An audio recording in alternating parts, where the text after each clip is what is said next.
नमस्कार दोस्तों।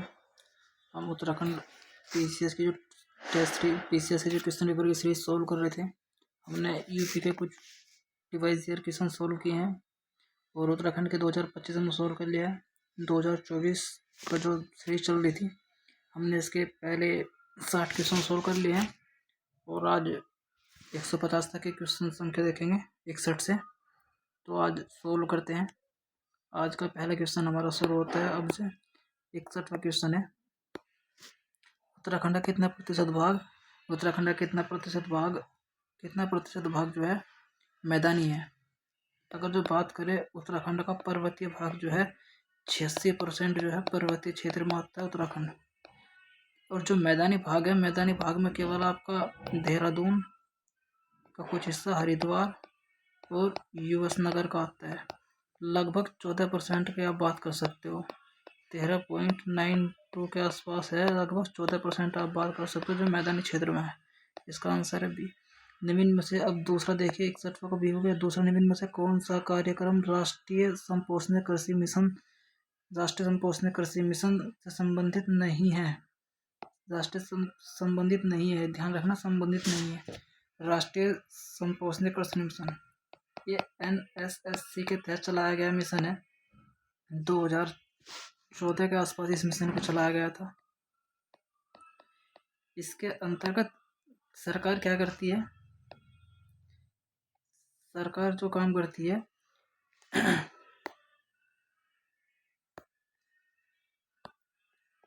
इसके अंतर्गत सरकार सतत कृषि की बात करती है। सतत कृषि का लक्ष्य इसमें निर्धारित किया गया था। सतत कृषि के लिए आपको वर्षा जल को एकत्रित करने की बात करती है और जैविक कृषि बल देती है। इन दो बिंदु को आप ध्यान में रखोगे तो आप काम कर दोगे। ये एक तो है रेन, आर से बनता है रेन, वर्षा जल को संग्रहित करती है, जो ये सही है।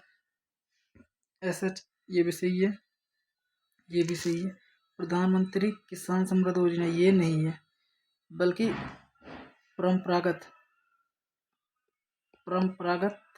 कृषि योजना इसके अंतर्गत है, तो ये नहीं है। इसका आंसर है D. Uttarakhand UTB, Uttarakhand tourist development board, इसकी स्थापना 2001 में की गई थी। इसका उद्देश्य है टूरिस्ट का मतलब होता है पर्यटन को बढ़ावा देना इसका उद्देश्य। तो इसका आंसर होगा बी। उसके बाद है मछली उत्पादन में प्रथम स्थान पर रहा। ये करंट का क्वेश्चन है, हम देख लेते हैं पर जरूरी नहीं है हमारे लिए अभी फिलहाल। ये सारा करंट है। उत्पादन सबसे अधिक रहा देहरादून नहीं, उधम सिंह नगर का उत्पादन सबसे अधिक रहा। दूसरे नंबर पर आपका देहरादून रहा। किस जिले में भौगोलिक क्षेत्रफल का सर्वाधिक वन आवरण है? वर्तमान में 2025 है, 2024 की रिपोर्ट के अनुसार चंपावत है, पर उस समय इसका आंसर नैनीताल था। नैनीताल दूसरे नंबर पर पहुंच गया। FRBM एक्ट से बोलते हैं, FRBM। 2003 में ये एक्ट आया था। इसका उद्देश्य है कि सरकार का कर्ज और ऋण है, इस पर प्रबंध किया जाए। इसका किस प्रकार प्रबंध किया जाए? सरकार जो ऋण लेती है, जो ब्याज दर है, सरकार कहाँ से खर्च करेगी, किस प्रकार इस पर प्रबंध लगाया जाए, किस प्रकार इसका नियमन किया जाए। 2003 में आता है ये। अधिनियम कब पारित हुआ? आज कब काम शुरू करता है? 2005 से कार्य शुरू करता है, 2005 से। देखिए, नेशनल फैमिली हेल्थ सर्वे 2019-21 के सर्वेक्षण के आधार पर उत्तराखंड में बहुआयामी गरीबी 19-21 में 2019-21 में थी 9.6%। बहुआयामी गरीबी नीति आयोग। जबकि बहुआयामी गरीबी वर्ल्ड स्तर पर कौन करता है? UNDP plus Oxford poverty health institute ये जारी करता है वैश्विक स्तर पर बहुआयामी गरीबी। हर्ट्ज कंप्यूटर किस विशेषता को सूचित करता है? गीगाहर्ट्ज ये कंप्यूटर की रफ्तार को बताता है। पांचवी प्रोग्रामिंग भाषा कौन सी है? पांचवी जनरेशन की प्रोग्रामिंग भाषा पोरलॉग। साथ ही पोरलॉग में आपकी जावा भी है। हाँ, जावा भी है। ये होती है पांचवी जनरेशन की प्रोग्रामिंग भाषा। ट्रिपल सी आपको पता है कि ये भी एआई में काम करती है। दूसरा 1200 से 2500 ये हम नहीं करेंगे, पर इसका आंसर बताता हूँ। 1200-2400 प्रति सेकंड मध्य गति संचार करने के लिए कौन सी मॉड्यूल आवृत्ति मॉड्यूल। खाद्य पदार्थों के अंदर जिंक के बजाय टिन का लेप होता है। खाद्य पदार्थों के बजाय जिंक का बजाय टिन का लेप होता है। खाद्य पदार्थों को जिंक के बजाय टिन का लेप होता है। जिंक जो है टिन का लेप, खाद्य पदार्थों में टिन का लेप होता है। जो जिंक होता है जो अधिक अभिक्रियाशील होती है। अधिक अभिक्रियाशील होती है। जब ये अधिक अभिक्रियाशील होगी तो ये खाद्य पदार्थों से रिएक्शन करेगी, कुछ जहरीली पदार्थ बना देगी, रिएक्शन करेगी और जहरीला पदार्थ बना देगी जो हमारे शरीर के लिए हानिकारक होगा। इसलिए इसका ये है क्योंकि जिंक कम क्रियाशील होती है, जो टीन होती है ये कम क्रियाशील होती है। ठीक है। 2011 के अनुसार उत्तराखंड की जनपद में महिला साक्षरता दर सबसे कम थी। उत्तरकाशी में लगभग 57.7% के आसपास थी और सबसे अधिक कहाँ सी है? देहरादून में।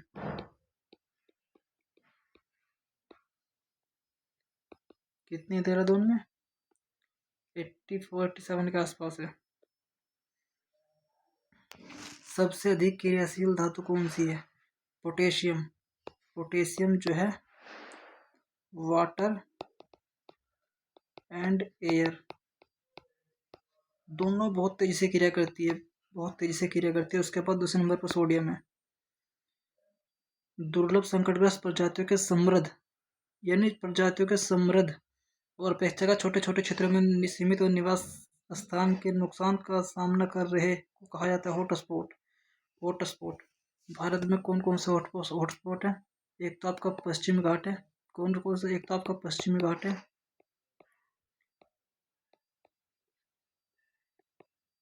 इंडो बर्मा,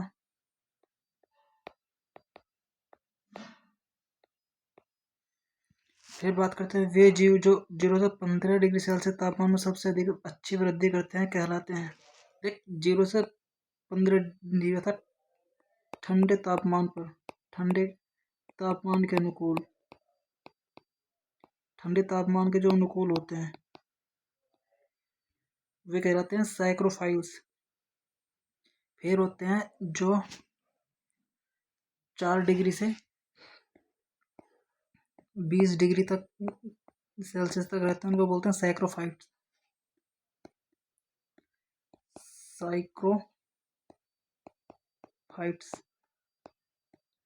फिर 20 से 40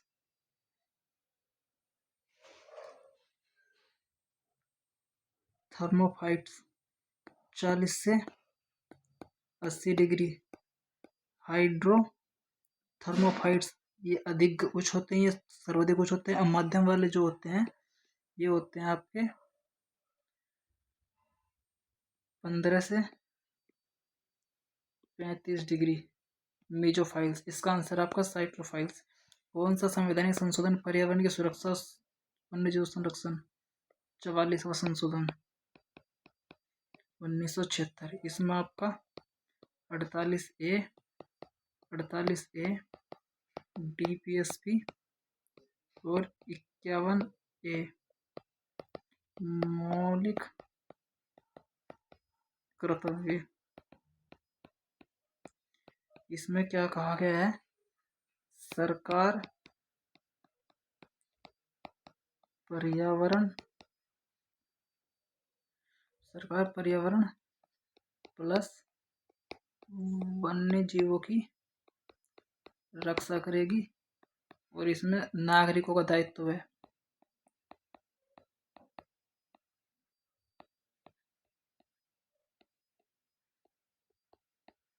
इसमें झील, नदी,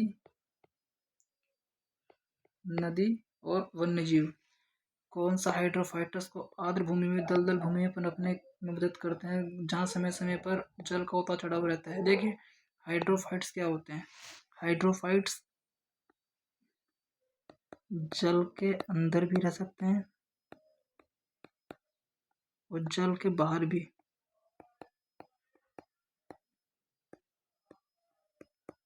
अर्थात दलदली क्षेत्र में भी। इनके जड़ अगर जल में है, तने बाहर है। जब जड़ जल में तने बाहर है तो बाहर तने जो हैं वायु को प्रवाहित करते हैं इनके जड़ों तक, उसे बोलते हैं। उनमें बारीक बारीक रेणुकाई उत्तक होते हैं। इसका आंसर है ठीक सी। निम्न में से कौन सी ग्रीन हाउस गैसों का सापेक्ष योगदान नीचे दिया गया है। सापेक्ष योगदान नीचे दिया गया है, गलत जोड़ी को दर्शाता है। ठीक है, ये आपकी 14 से 20 तक होती है। CFC आपकी 12 से 14 तक होती है। ये आपकी 60 से 70 तक होती है। यही गलत है। अनटू ये ठीक है। कौन सा आपका 81 का सी है। ये ध्यान रखना ग्रीन हाउस गैस कौन कौन सी है। एंटीबायोटिक शब्द क्या होता है। एंटीबायोटिक शब्द ऐसे सूक्ष्म जीव होते हैं। एंटीबायोटिक शब्द की बात करें, एंटीबायोटिक शब्द क्या होते हैं। एंटीबायोटिक शब्द क्या होते हैं। एंटीबायोटिक शब्द क्या होते हैं।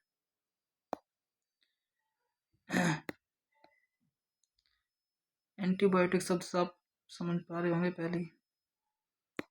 इसका आंसर है एंटीबायोटिक शब्द किसने दिया था। सेल्समैन वॉटसन ने दिया था। एंटीबायोटिक शब्द का मतलब होता है ऐसे सूक्ष्म जीव या बैक्टीरिया। ऐसे सूक्ष्म जीव या बैक्टीरिया जिनका प्रयोग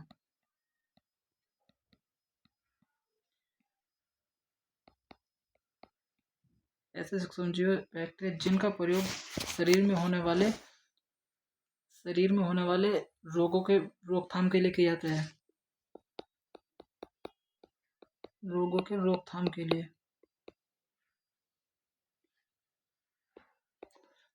के लिए किया जाता है। ये है निम्न में से कौन 83 निम्न में से कौन पुनः संयोजक DNA प्रौद्योगिकी द्वारा उत्पादित पहला मानव हार्मोन है।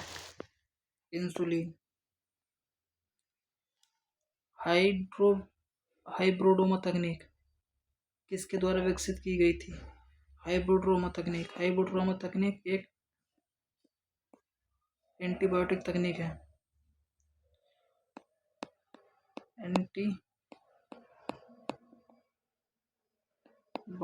तकनीक है। इसमें जो होती है बी सेल जो होती है, बी सेल को कैंसरजेनिक विक्रिया करवाकर एक एंटीबायोटिक सेल जिसका आविष्कार किया था जॉर्ज कोलर और मिस्टलिन ने। किसका उपयोग किडनी फेरी के लिए प्रतिरोध दमनकारी के रूप में किया जाता है।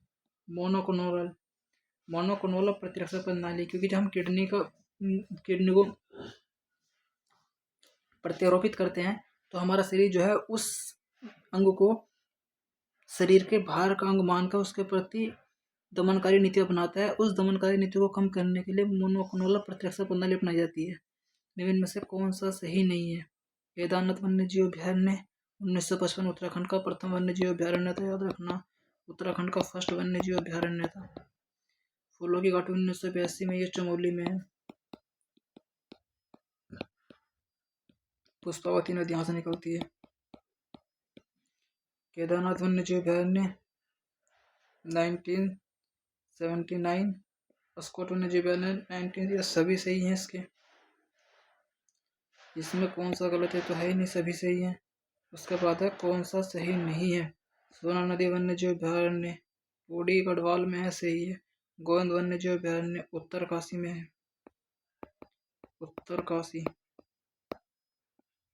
अस्कोट वन्यजीव अभ्यारण्य पिथौरागढ़ में है। बिनसर वन्यजीव अभ्यारण्य अल्मोड़ा में है। इसका आंसर है सी। 2024 में लोकसभा चुनाव के दौरान मालेगांव नाम के जिस पोलिंग स्टेशन पर एक ही वोट था वह किस राज्य में स्थित है। अरुणाचल प्रदेश में मालेगांव वोट पर चुनाव आयोग ने पूरी धैर्यधारी के साथ वोट करा था। केवल एक ही वोट पोलिंग स्टेशन पर एक ही वोटर था। रेडियोधर्मी पदार्थ की आयु 4 महीना, इसका नहीं पता। प्रवासी दिवस दिवस भारत में हर वर्ष किस तिथि को मनाया जाता है? 9 जनवरी को, क्योंकि 9 जनवरी को ही 1915 को गांधी दक्षिण अफ्रीका से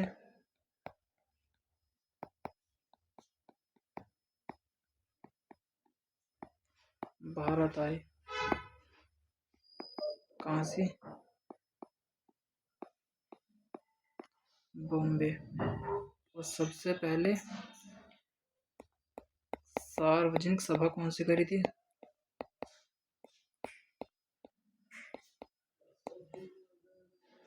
1916 में बीएचयू कन्वोकेशन में, बीएचयू समारोह में। ठीक है। मार्च 2024 में किसने सीमा सुरक्षा बल की पहली महिला निशानेबाज के रूप में इतिहास रचा? जो करंट का है, इसका उत्तर है सुमन कुमारी। अंतर्राष्ट्रीय बौद्धिक संपदा सूचकांक भारत का कौन सा स्थान है? 55 देशों के रैंकिंग में इसका स्थान 12 है। 55 देशों में 42वां स्थान है। मिशन दिव्यास्त्र डीआरडीओ का मिसाइल है। डीआरडीओ का मिशन है मिसाइल दिव्यास्त्र के तहत अग्नि प्राइम, अग्नि 5 जो मिसाइल है,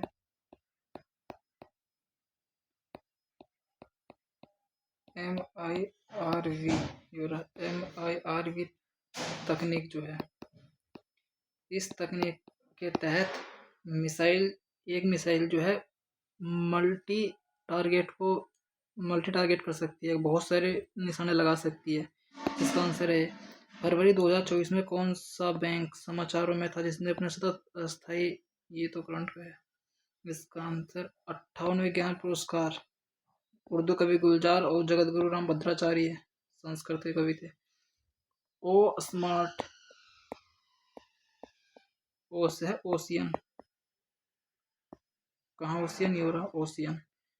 ज्योति आत्रे ने पहले माउंट एवरेस्ट पर चढ़ने वाली सबसे उम्रदराज भारतीय महिला का रिकॉर्ड किसके नाम से तोड़ा? संगीता बहाली के नाम पर। संगीता बहाली। ज्योति आत्रे 53 वर्ष की है और संगीता बहाली 55 वर्ष की थी। 37वें राष्ट्रीय खोला का उद्घाटन 2023 में बॉम्बे गोवा में हुआ था और 38वें 2025वां हुआ था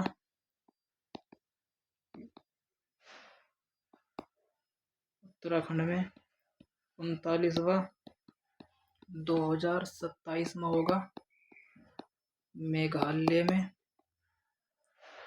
और उत्तराखंड में इसने 7वां रैंक प्राप्त किया, 103 पदक और 24 गोल्ड इसमें।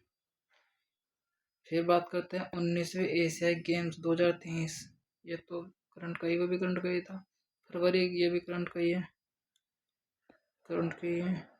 डेनियल करंट के हैं। प्रथम युवा करंट के हैं सर। अंतरिक्ष यात्री ओलिगो किंग कितने अधिक समय तक अंतरिक्ष में बिताने का विश्व रिकॉर्ड है?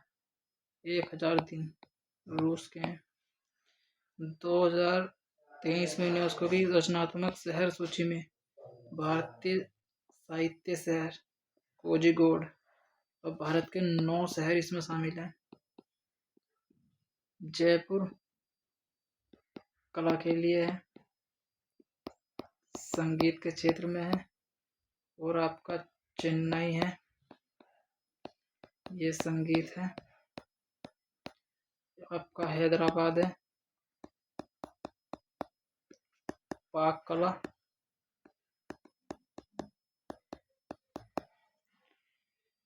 और भी है। सेना ने आर्टिफिशियल इंटेलिजेंस का दायित्व पूर्ण उपयोग करके पहला अंतर्राष्ट्रीय शिखर सम्मेलन नीदरलैंड में किया था। Bay of initiative of Bengal technical economic cooperation का स्थायी सचिवालय कहाँ पर है? ढाका में। बिमस्टेक की स्थापना 1997 में हुई थी। 1997 में हुई थी। इसमें जो है आपके 7 देश हैं, 7 देश हैं। ये सभी देश बंगाल की खाड़ी से लगे हुए हैं। बंगाल की खाड़ी कौन कौन से हैं आपका? इंडिया होगा आपका, उसके बाद बांग्लादेश, नेपाल, भूटान, म्यांमार, श्रीलंका, थाईलैंड। 1 2 3 4 5 6 7 ये कंट्री है। उसके बाद अंतर्राष्ट्रीय बुकर पुरस्कार 2024 पता मार्च तिलू रौतेला 2023 में निवेदिका कार्की का संबंध किससे है? मुक्केबाजी से। 2024 में 7 चरणों में किसी एक चरण में उत्तराखंड में संपन्न हुए थे। प्रथम चरण जो था। निम्न में से कौन सा नृत्य उत्सव यूनेस्को की अमूर्त विरासत सूची में शामिल है? रम्मान उत्सव 2009। छोले नृत्य तो युद्ध नृत्य है। चांदनी रात में होता है। उत्तराखंड की पहली महिला मुख्य सचिव राधा रतूड़ी है। पूर्णागिरि नामक हिंदू धर्म तीर्थ उत्तराखंड में निम्न में से किस जिले में है? चंपावत में। उत्तराखंड की राजधानी देहरादून में है। भारतीय सर्वेक्षण विभाग और भारतीय पुरातत्व ASI जो है ये आपका दिल्ली में है। इसकी स्थापना 9767 में हुई थी। BSI botanical survey of India इसकी स्थापना 1980 में हुई थी और इसका मुख्यालय कोलकाता में है और इसके संस्थापक थे sir George king. Manaskhand corridor railway station शुरू किया गया था। ये कुमाऊं के जो मंदिर है, कुमाऊं के मंदिर के दर्शनों के लिए जागेश्वर समूह मंदिर जो है उस समय ये था, पर अब तो कहीं जंगल खटीमा और उसके अलग अलग स्टेशन बहुत सारे बने। मुख्य न्यायाधीश के रूप में किसे नियुक्त किया था? जस्टिस रितु बहारी उत्तराखंड की पहली महिला न्यायाधीश थी। ओलंपिक लॉस एंजल्स समिति 2018 नए खेलों का प्रस्ताव स्वीकार किया गया। 2028 में जो खेल होंगे T20 cricket, baseball, flag football और स्क्वैश। ये ध्यान रखना क्रिकेट भी है इसमें, बेसबॉल और फ्लैग फुटबॉल और स्क्वैश। सुदर्शन झील का निर्माण किसने कराया था? चंद्रगुप्त मौर्य ने निर्माण करवाया था इसका। और समुद्रगुप्त का प्रयाग प्रशस्ति अभिलेख याद रखना। प्रयाग प्रशस्ति अभिलेख जो प्रयाग प्रशस्ति अभिलेख था हरिसेन। चंद्रगुप्त विक्रमादित्य इसके जो चक्रगुप्त विक्रमादित्य है इसने याद रखना कि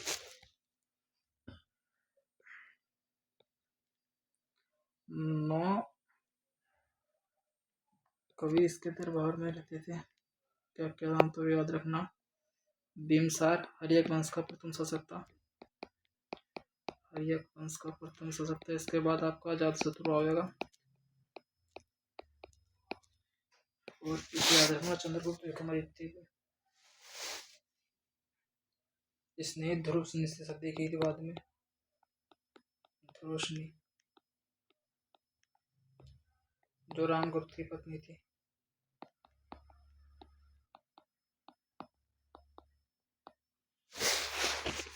आजीविका संप्रदाय मखली कौशल, ठीक है। वासुबंधु ये तो बौद्ध धर्म से संबंधित। उपगुप्त जो था अशोक के गुरु, ये बौद्ध थे। विक्रमशिला विश्वविद्यालय की स्थापना किसके द्वारा की गई थी? धर्मपाल के द्वारा, ठीक है। मिलिंद महाराजा मिलिंद के द्वारा। किस भाषा में था? पाली में।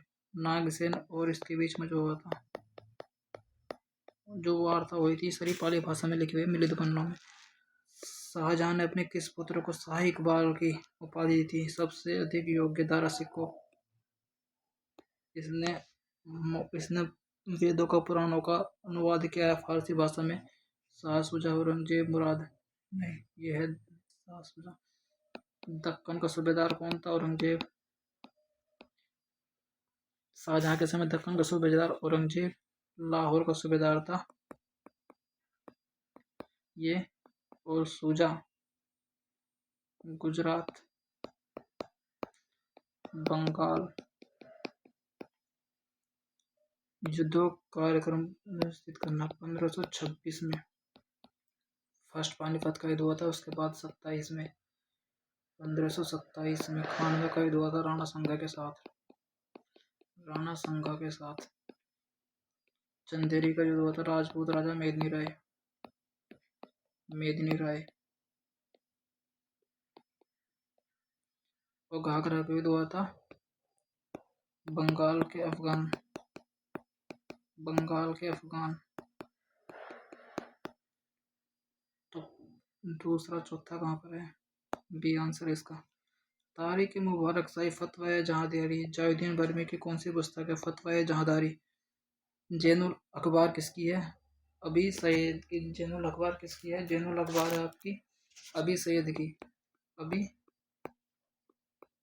सैयद। और तारिक मुबारक शाही किसके? तारिक मुबारक शाही है अहमद सरहिंदी।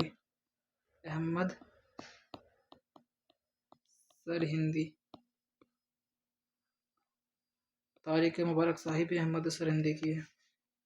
अकबर ने किस क्षेत्र में विजय को यादगार बनाने के लिए बुलंद दरवाजा का निर्माण किया था? 1573 में बुलंद दरवाजा का निर्माण हुआ गुजरात विजय। 1336 में विजयनगर साम्राज्य की स्थापना किसने की थी? हरिहर और बुक्का ने विजयनगर साम्राज्य की स्थापना की थी। विजयनगर साम्राज्य में जो तुलु वंश के महान राजा थे कृष्णदेव, जिन्होंने 1505 से 1529 तक शासन किया था। और इन्होंने एक ग्रंथ लिखा था अमुक्तमाल्यदा।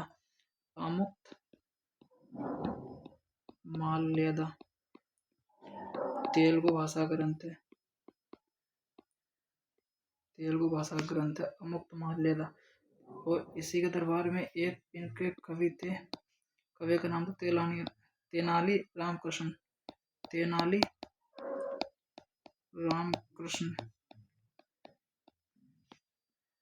रामकृष्ण याद रखना है। अच्युत राय जो कृष्णदेव के बाद आता है। अच्युत राय तुलु वंश से संबंधित ये आते हैं 1529 के बाद। अच्युत राय के समय एक पुर्तगाली आता है, उसका नाम था नुनीजा। पुर्तगाली का नाम था नुनीजा। ये घोड़ा व्यापारी था, घोड़ा का व्यापारी। ठीक है। मैग्ना कार्टा किसे कहा? अंग्रेजी शिक्षा का मैग्ना कार्टा वुडस्पेच को कहा। डलहौजी के समय आया था। इसमें कहा गया था कि बंगाल, बॉम्बे,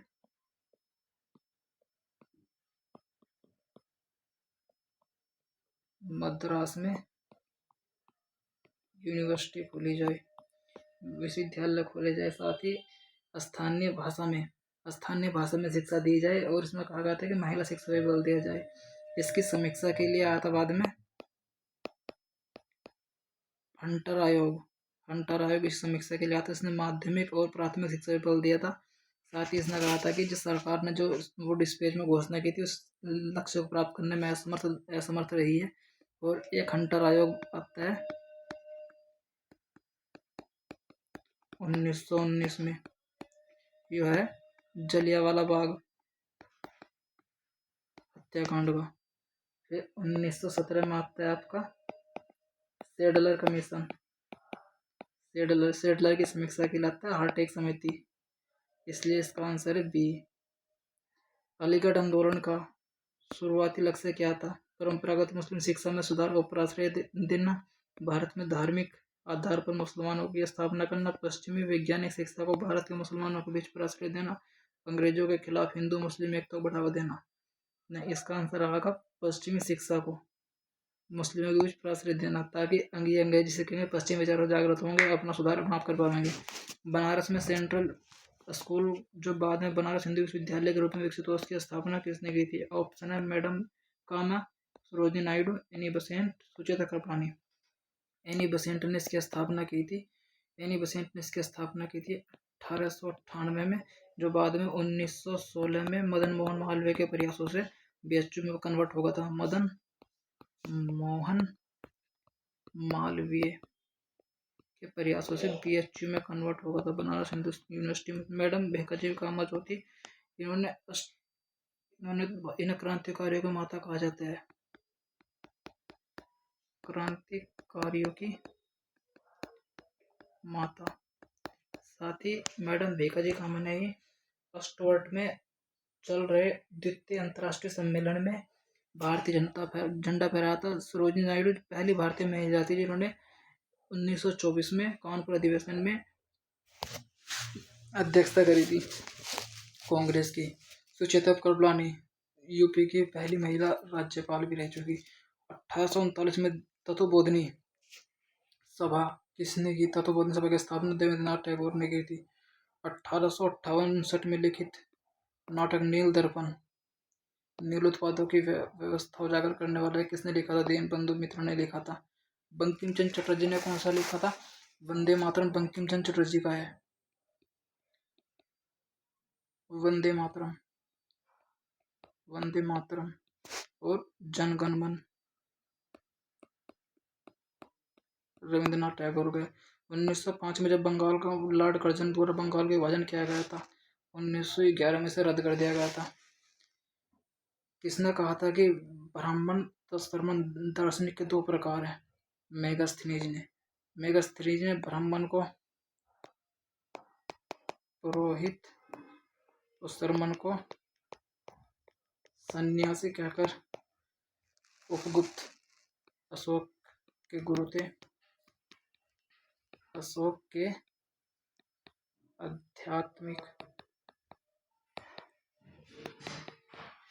आध्यात्मिक गुरु।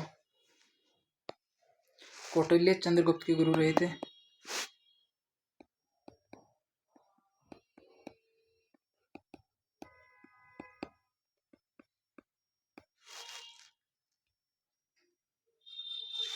आजाद हिंद फौज का गठन कब हुआ था? आजाद हिंद फौज का गठन 1942 में मोहनचंद ने इसका गठन किया था, परंतु आधिकारिक रूप से 1943 में इसका गठन हुआ था। ठीक है, सिंगापुर में।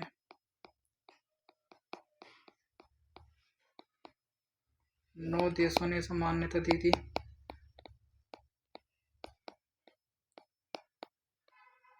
जिसमें आपका जर्मनी, जापान, इटली इत्यादि थे। ठीक है, सिंगापुर। शिला से चित्रशैली, काला माटी, इसका मुझे पक्का नहीं पता, बस ये है कि इसका पहला ठीक है। चित्रेश्वर प्रकार के सिक्के कुनिंद वंश के थे। अमोघ भूति प्रकार के सिक्के रहे चित्रेश्वर प्रकार के। इसमें आपके 4-5 राजाओं के नाम है। ठीक है, इसका बी है। इस मुगल बादशाह ने गंगा के उद्गम स्थल को ढूंढने के लिए गढ़वाल में सर्वेक्षण दल भेजा था? शाहजहां।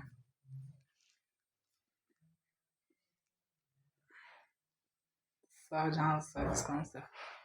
राजकुमार मुगल मनसबदार नियुक्त किया था? मुगल दरबार में मनसबदार नियुक्त किया था किस राजकुमार को? कौन गढ़वाल का राजकुमार मुगल दरबार में मनसबदार नियुक्त हुआ था? मेदिनी शाह। कुमाऊं वाटर रूल 1917 में आते हैं। ठीक है। टिहरी रियासत के किस डिप्टी कमिश्नर के अधीन ठाकुर जोध सिंह नेगी बंदोबस्त अधिकारी के रूप में नियुक्त हुए? विंडनम। गढ़वाल के इतिहास में किस परमार शासक को गर्वभंजक अर्थात विजय करने वाला? महीपति शाह। ये 46वें राजा थे महीपति शाह। राजवंश तालेश्वर ताम्रपत्र से संबंधित है। पौरव राजवंश। बाड़ाहाट जो उत्तरकाशी में पड़ता है सरोवरमन के संबंधित है। चोमू देवता वनों की सुरक्षा, फसलों की सुरक्षा, बीमारियों की सुरक्षा, दुधारू पशुओं की सुरक्षा। चोमू देवता। दो राज्यों के मध्य तामड़गोड़ का युद्ध हुआ था? इसका नहीं पता। 1917 में अल्मोड़ा में आयोजित कुमाऊं परिषद के प्रथम अधिवेशन की अध्यक्षता किसने की थी? जयदत्त जोशी ने। इसकी स्थापना जो हुई थी सितंबर 1916 में हुई थी। इसके 6 अधिवेशन थे। 6 अधिवेशन होते हैं 1917, 18, 19, 20, उसके बाद 24, उसके बाद 26 में इसे मिला दिया गया था कांग्रेस में। समता समाचार पत्र हरिप्रसाद टमटा 1934 में। 1935 में इसमें लक्ष्मी टमटा जुड़ गई थी। लवणता सबसे अधिक किसकी होगी? लवणता सबसे अधिक लाल सागर, उत्तरी सागर, अरब सागर और भूमध्य सागर। भूमध्य सागर की लवणता है वो क्षेत्र जो चारों तरफ से स्थलमंडल से घिरा होगा, उसकी लवणता सबसे अधिक होगी। ठीक है। खुद दिया था मैं कहता हूँ खुदा के बंदे खान अब्दुल गफ्फार खान। चलो ठीक है, आपके क्वेश्चन सॉल्व होते हैं, बाकी के कल देखते हैं अगला पेपर।